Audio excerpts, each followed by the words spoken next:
Здравейте, гледате часът на Милен Цветков, 10 септември 2012 година, понеделник. Преди да ви кажа какво се случи до този час на денонощието, да ви кажа основното мото, под което ще върви този сезон. Основното мото е часът на татко.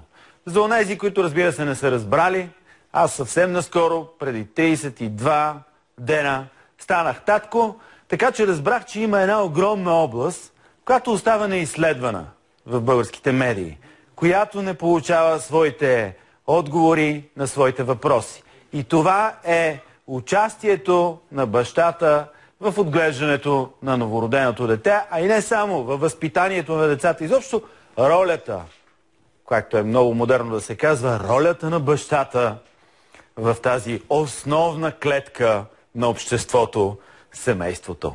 Така че, часът на татко, което се роди като рубрика, разбира се, тук е важно да подчертаем дебело това, че това се роди като рубрика в предаването Пълна лудница. И аз съм много благодарен на неговия продуцент, че той разреши да използваме това мото, часът на татко. Ще бъде основното мото в този сезон. Ето какво се случи до този час на денонощието.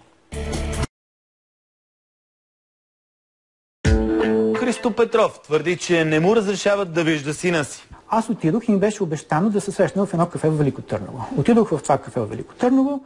Тя дойде с двама човека, които ме гледаха много страшно. Сина ми стоеше на, може би, 2 метра разстояние. Той се гушеше в майка му. И аз му казах: здравей, Кристофър, аз съм твоя татко, ела да те прегърна. Той, разбира се, не дойде. Аз му бях донесъл 2 колички, започна да си играя с него. Той пак се гушеше при майка си. Тя каза: добре, Кристофър, ти вече сигурно се смущаваш, искаш да си ходим. Той каза да.